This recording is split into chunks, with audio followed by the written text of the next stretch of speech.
sun fara rabawa mutane 20,000 a garin Gaidam. Jama'a assalamu alaikum, barkanmu da sake saduwa da ku a sashenmu na labarai da al'amuran yau da kullum.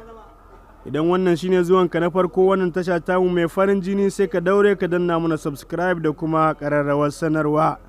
'Yan ta'addan Boko Haram na yankin Iswap sun fara rabawa mazauna garin Gaidam a jihar Yobe kuɗi domin shiga da su cikin harkar ta'addanci da suke yi.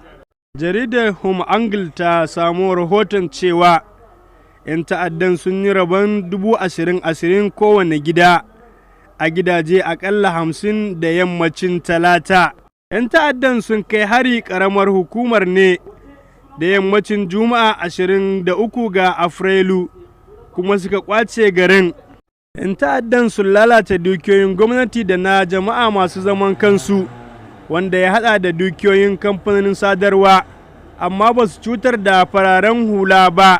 Haka zalika sun ɗaga tutar su a garin domin gayyatar mutane da su shiga ƙungiyar. Ɗan majalisar wakilai Lawan Shatima ya bayyana cewa ƙarya hukumar soji suke yi cewa sun ragargaji 'yan ta'addan ranar Lahadi.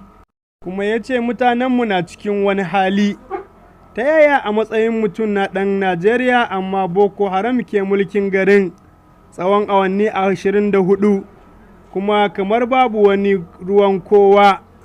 Ya ce mutanen garin Gaidam da dama sun gudu daga garin. Ɗaya daga cikinsu, Rawana Usman, ya bayyana wa Daily Trust cewa 'yan ta'addan sun kashe mutane guda biyu ma'aikatan ƙungiyar agaji.